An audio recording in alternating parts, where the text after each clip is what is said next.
Go from this to this. Direct sunlight doesn't have to ruin your footage. In fact, it's some of my favorite light to shoot in. I filmed this model downtown in harsh midday sun with zero diffusion, and I'm going to show you exactly how I did it. We'll go over my camera settings and my color grading process. You can also download my color grading node tree for free to make grading your footage in DaVinci Resolve easy and fast. I'll break it down into simple steps anyone can follow, regardless of your experience level. I shot this on a Sony FX3 with a 24mm lens, but these principles will work with whatever camera you're using. My settings were pretty straightforward. My aperture was f5 to f6 to maintain some background blur. ISO was set at 800. That's the native ISO for the FX3 with S-Log3, but on other cameras I'd go as low as possible. Shutter speed, 1/125 with a frame rate of 60 frames per second. I chose 60 frames per second because I knew that in post I'd want to slow down some footage to get a more cinematic feel, and my final render would be in 24 frames per second. My profile picture was S-Log3 to preserve the maximum dynamic range. One key piece of gear was my ND filter, which was crucial because it allowed me to keep my aperture wide at f5 to 6 for that nice background separation even in bright sun. I also used the RS4 Ronin gimbal from DJI for smooth movement while following the model. The important thing with S-Log3 is actually exposing a bit brighter than you might think. I aimed for around 1.7 on my meter. This might look overexposed on your monitor, but S-Log3 performs better this way and helps ensure you don't lose detail. If you're not shooting an S-Log3 or another log profile, you'll actually need to do the opposite. Be careful not to overexpose your footage, otherwise you'll lose detail in your highlights. For white balance, I locked it manually at 5600 Kelvin rather than using auto, giving me consistent color temperature throughout the entire shoot. Now let's get into the actual color grading. I'll show you my process on two different shots.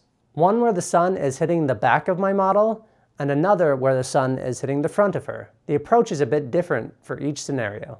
To start, I'm just going to take my node tree from my power grade box up here in the gallery, and I will drag it on, and it gives me my template. I'll close the gallery so we can see the photo a little bit better. I'll also close the clips so it's bigger. The first thing I like to do is start with exposure and contrast, and that's the box that is second in line, but it says number 1. And I do it out of order because that's how I like the steps to go, but I like to do this one first. So starting with exposure, I go to HDR wheels, make sure you're there, and then I control my exposure with the global exposure.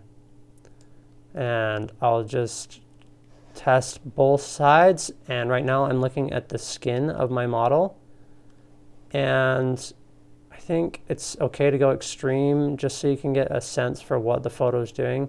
And you'll have to come back and make adjustments probably later, but I'll start with something like that, and we'll see if I need to come back and adjust it. But later on, I'm also going to make the edges and the background a little bit darker. So yeah, I'm just paying attention to the skin of my model. I'll also take a look at contrast, which I'm going to do just over here in the primaries color wheel on this. And again, you could go crazy either way just to like make sure your eyes are not getting too used to one type of shot or look.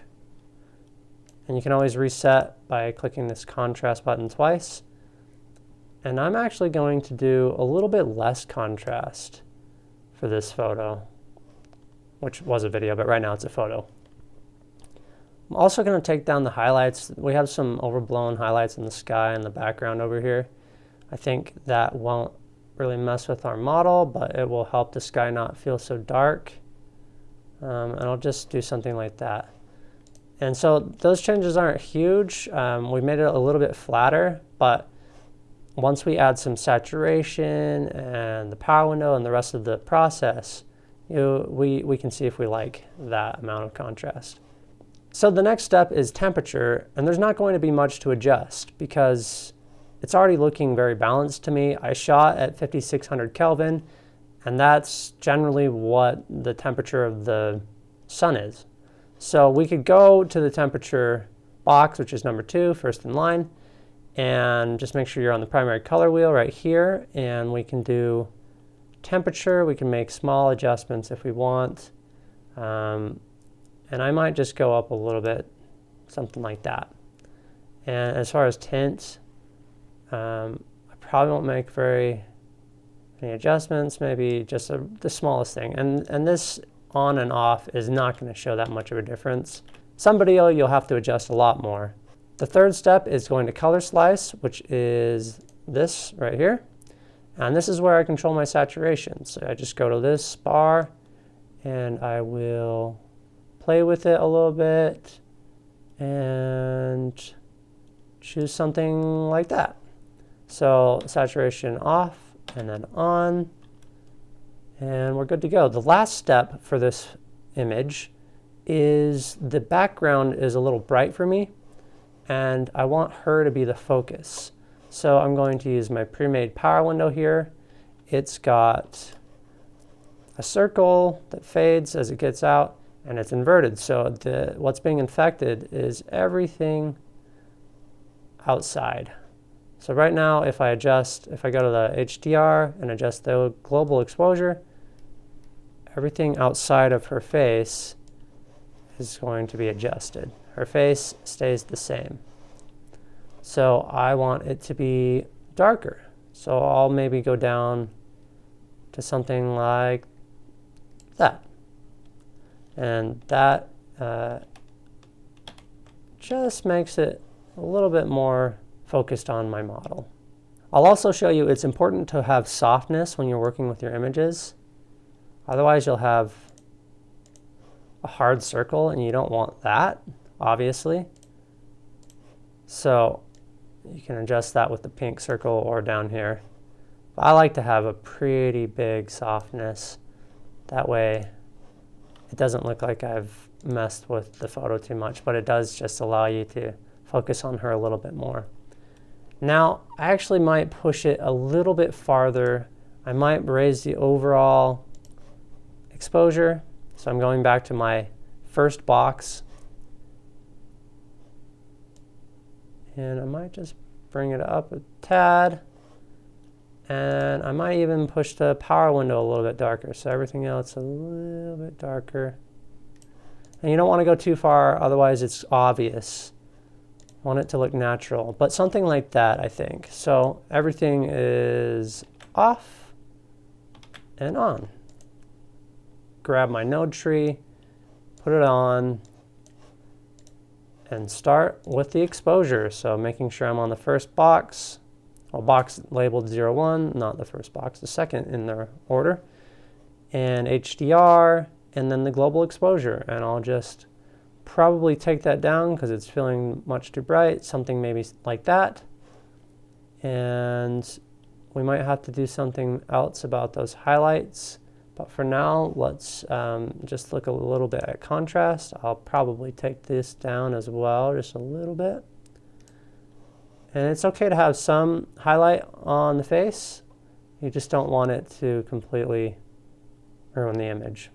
The temperature, again, I'm not going to change much because we set the temperature levels already and they're accurate, but I might adjust a little bit, just almost imperceptibly, maybe something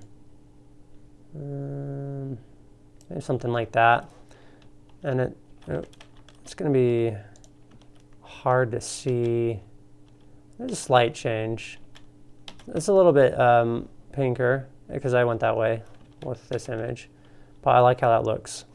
The next thing is color slice and the saturation there. So color slice and saturation. We'll just go up maybe something like that. And that could be too much. I might change my mind in a moment. Maybe a little less. Yeah, I like that. Okay, let's do another power window. Make sure she's the focus. We don't want all this other stuff taking away from her. So we might have to go to our power window here and adjust where it is, maybe adjust the size a little bit, something like that. And then Go over to HDR, global, and take down the exposure outside. Maybe something like that. So you can see our skin doesn't change, but everything else does. Right now, if I turn everything off, you can see our original image and on. So it's very glowy, and I'm happy with that color grade. So as you can see with this approach to filming and grading, direct sunlight becomes a powerful tool instead of something you want to avoid. To make this even easier for you, I've set up my complete node tree for free as a downloadable asset in the description below. Drop it into your power grades, and you'll have this entire grading structure ready to go. Thanks for watching, and good luck.